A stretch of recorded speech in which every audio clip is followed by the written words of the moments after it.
Hey there, it's Norm from Tested.com. I'm really excited to be here with Michael McMaster. We met you last year at Maker Faire. You're one of the members of the R2D2 Builders Club. Yep. But also one of the few members of the WALL-E Builders Club. You've made your own life-size WALL-E. Oh. WALL-E lives on a farm. We're here at your orange farm in the middle of California to see your workshop and to hear about the story of how you built this WALL-E. So where did this begin? Well, in 2007, a gentleman named Scott Washburn, as a joke, we're all members of the R2 Builders Club, and we found out about this movie WALL-E, and it hadn't come out yet. It wasn't going to come out until 2008, and he said, hey, why don't we start a WALL-E Builders Club? And we joked around, yeah, okay, let's do that. So we started a WALL-E Builders Club on Yahoo. It was a Yahoo group, and we had about a dozen members. You know, before the first movie came out, Scott had built a body with a head on it poking out, and we thought, well, hey, that's actually kind of funny. You know, maybe it would be kind of fun to build a WALL-E. And so the next thing you know, well, 5 years later, we had this. So going from building R2s to WALL-Es, R2 was a real robot. They made a dozen of them for Star Wars, so you had some reference material. What was the reference for WALL-E? Yeah, WALL-E was a lot more difficult. It was screen grabs, movie posters, there was a lot of printed material. Blu-ray was our friend. We were able to take a lot of screen grabs from that, which was very useful. And you learned through watching those Blu-rays that because WALL-E was CG, there wasn't just one shape. Right. So how is this WALL-E scaled in relation to the movie? Yeah, the first thing we found was that there were known objects in the movie. We had a Rubik's Cube, there was a VHS tape, and so we started with the hands and sort of worked our way backwards.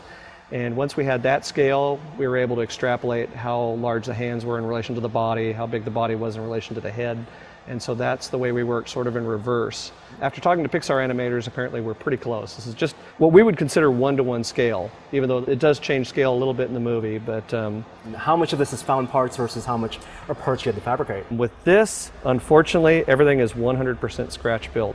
Myself and Michael Senna, we each tackled different parts. He tackled the head and the hands. I worked on the track drive. And we just went from there. So let's start with the head, because WALL-E's super expressive. And you were telling me earlier that there's a difference between your WALL-E and Mike Senna's WALL-E in building the head. Right. Well, Michael built the first head, and his was made out of MDF, which is very heavy.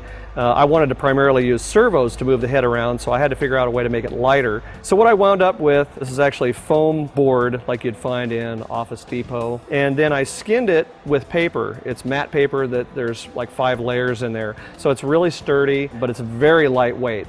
The servos have no trouble at all moving with it, and I use just a very simple video camera pan and tilt. Wow, and then this doesn't look like it's paper. Even though it's foam paper, it looks like rusted metal, so there was a lot of painting and weathering. Yeah, I used the reference photos, so I knew that it had to have a lot of rust on it. Fortunately, I know a lot of guys that are prop builders, and so they were able to give me advice as far as how to paint it, techniques to use to make things look really weathered. Fortunately, there's a lot of YouTube videos, there's a lot of reference material on the internet, so I just dove in and just started painting it. Since we saw you last year, you've made some improvements. This is an ongoing project. So right. Tell me a little bit about the things you've changed in this. Right. This one has an automotive lift now, a little linear actuator on the arm. It's slow at the moment. I'm putting a faster linear actuator in and also adding a little gear motor so that the hand can wave. In the front, we have a solar charge level that actually operates now. Once it goes through this sequence, it resets and it monitors the battery voltage.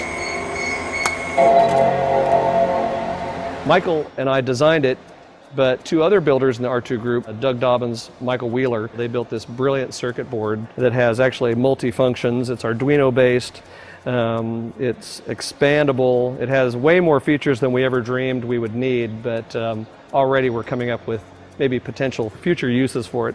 Now your R2 runs on wheels, and it helps that it works on wheels because it's easier to move it, and WALL-E works on treads. That must have been one of the toughest parts of building this WALL-E. Yeah, well, Michael was working on the body and the heads and all those dimensions. I was working on the track drive, and the track drive turned out to be very problematic because we wanted it to look like it does in the movie, but it still had to work in the real world. And of course, in CGI, you don't have to worry about the real world physics and you know, making things operate properly. The first thing we started with was a part that was made in a rapid prototyper. This was made by Andy Schultz, another R2 builder who was in our WALL-E building group.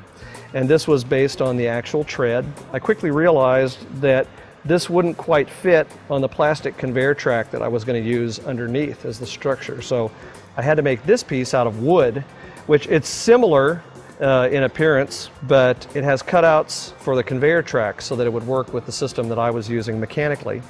So from here we made a mold and we made resin copies of this. From there we made 6 of them. I made a whole new mold, which was a gang mold, so then we could pour the rubber copies from this. So each one had to individually be poured. Wow. And there were 68 treads total on WALL-E. Each one had to be made by hand, and the wheels themselves, the wheel covers, all of those we made on a wood lathe, molded those, recast, everything on it. The steel structure underneath I welded here in the shop. I'm very pleased with the way it moves. You know, it really works well on smooth surfaces. He doesn't like to climb very much, but concrete and wood floors and things like that, he handles like a dream. It's puppeteering, basically. You're controlling an animatronic robot, and so how do you, like, what are your controls in terms of moving them around, and what can you move? For driving it, it's just a single control for the tank drive, which is really handy. So just my right hand does all the driving, and then my left hand manipulates the head. And so we can look about 270 degrees. He can pitch up, pitch down. We can move the eyebrows with a gear switch. And then of course I have remotes on the sides that cue up the sounds. And then of course he can play music as well.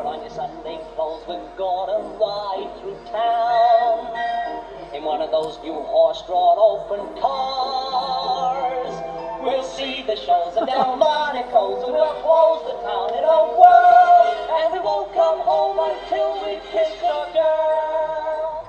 That's amazing, Michael. We can't wait to see what else you come up with, how you improve WALL-E next. Where can people find out more information about this project? The WALL-E Builders Club, it's a Yahoo group, and they can go to Yahoo and type in WALL-E Builders Club. They can find us there, or they can go to wallebuildersclub.net.